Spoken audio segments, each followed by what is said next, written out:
Vamos conhecer agora algumas notações para intervalos de números reais. Tá? Então, um intervalo você pode escrever utilizando o próprio símbolo de intervalo nesse exemplo. Quer ver? Quando você escreve cochetinho 2, 5, cochetinho, quer dizer que você está considerando todos os números reais que vão desde o número 2 até o número 5. Tudo bem? Esse cochetinho para dentro do número 5 e para dentro do número 2 quer dizer que é o intervalo fechado, ou seja, você inclui o número 2 e inclui o número 5. Se por acaso esse cochetinho tivesse para fora, tivesse invertido essa posição, seria chamado de intervalo aberto. Quer dizer então que essa extremidade estaria exclusa, ou seja, não faz parte do intervalo. Tá? Então, o intervalo nada mais é que um conjunto de números, tá? Que tem um começo e tem um final. Bom, você pode representar utilizando a notação de intervalo, você também pode representar esse mesmo conjunto utilizando uma notação própria de conjunto.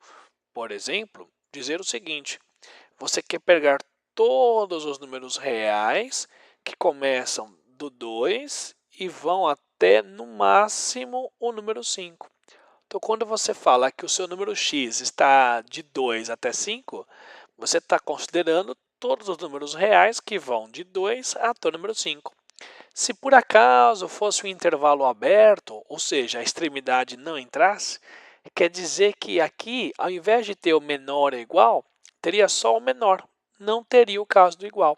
Então, o igual só aparece aqui embaixo quando aparece o intervalo fechado, ou seja, quando as extremidades fazem parte do conjunto que você está trabalhando. Tá joia? Existe uma outra forma, um pouco mais esquemática, de representar esse intervalo, que é utilizando a própria reta dos números reais. Você faz o seguinte: marca na reta o número 2, marca na reta o número 5. Para você perceber que você tem um intervalo todo, você vem aqui e pinta toda essa região que vai de 2 até o 5. É uma representação um pouco esquemática, mas é bem interessante e é bem funcional. Bom, nesse nosso exemplo, como intervalo fechado, é muito comum as pessoas pintarem essa extremidade. Eles dizem bolinha fechada. E nesse caso aqui, também eles pintam essa extremidade. Tá? Se por acaso aparecesse uma bolinha aberta aqui, eles não pintassem essa extremidade, isso significaria que seria um intervalo aberto, ou seja, aqui não apareceria o igual. Então, pintar a bolinha só tem sentido se aqui aparece o igual, ou seja, quando o seu intervalo é um intervalo fechado, ok? Então, representar dessa forma ou dessa forma é exatamente a mesma coisa. São maneiras equivalentes. Cada uma é melhor para uma situação. Tá? Eu, particularmente, considero essa maneira, a reta numérica, a mais prática para se fazer operações com intervalos. Existem dois tipos de operações importantes para você saber manipular intervalos. Então, por exemplo, vamos considerar esse intervalo A, esse intervalo que apareceu aqui agora, 2, 5. Tá? Vamos considerar um outro intervalo B, que é aberto no 3 e vai até o 7, também aberto. Tá?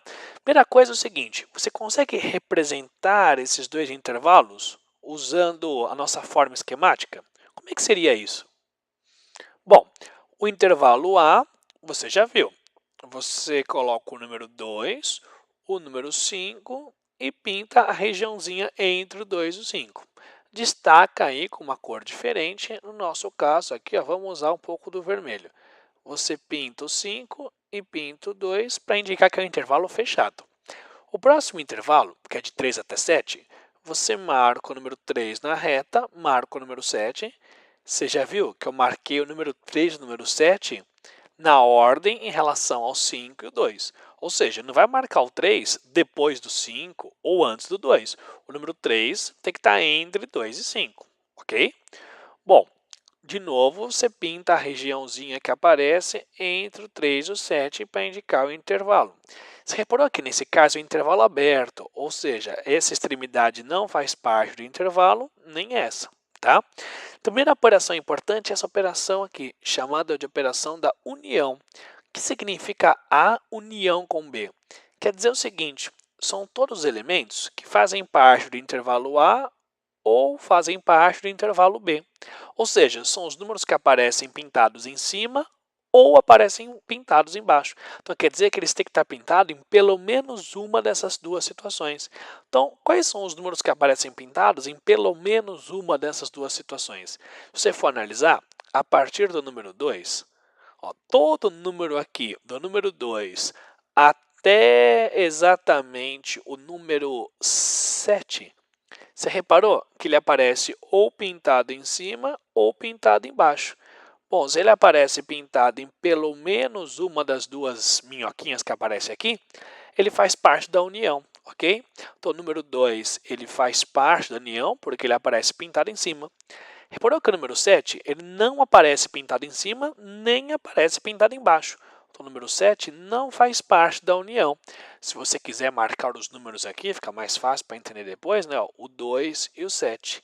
Então, no caso, a união com B quer dizer que também é um intervalo, que começa no 2 e vai até o 7. Você pode responder isso na notação de intervalo. O 2 faz parte do intervalo e o 7 não faz parte do intervalo, ok? Representar assim ou assim é a mesma coisa, tá? E agora essa outra forma, o que é esse símbolo que aparece aqui, chamado de intersecção? A intersecção, ela indica os elementos que pertencem a A e pertencem a B, ou seja, os elementos que aparecem simultaneamente em cima e embaixo. Quais são os elementos que aparecem em cima e embaixo? Você reparou que os únicos números que aparecem pintados em cima e aparecem pintados embaixo, eles começam a partir do número 3 e vão até no máximo o número 5. Toda essa região do 3 até o 5 são os números que aparecem pintados em cima e embaixo, ou seja, fazem parte do intervalo A e também fazem parte do intervalo B. Você percebe que o número 5 faz parte tanto do A quanto do B, então ele faz parte dos dois intervalos, ok? O número 3 faz parte do intervalo A, mas não faz parte do intervalo B. Então o número 3 está para fora da intersecção. Então, na intersecção, só vão aparecer os números que fazem parte de um e fazem parte do outro. Se você quiser representar utilizando a notação de intervalo, seria assim: o número 3 está para fora da intersecção e o número 5 está para dentro da intersecção. Tá bom? Então, você viu maneiras diferentes de representar intervalos, cada uma com uma finalidade diferente. A notação dessa reta numérica é a mais prática para se fazer uniões e intersecções de intervalos.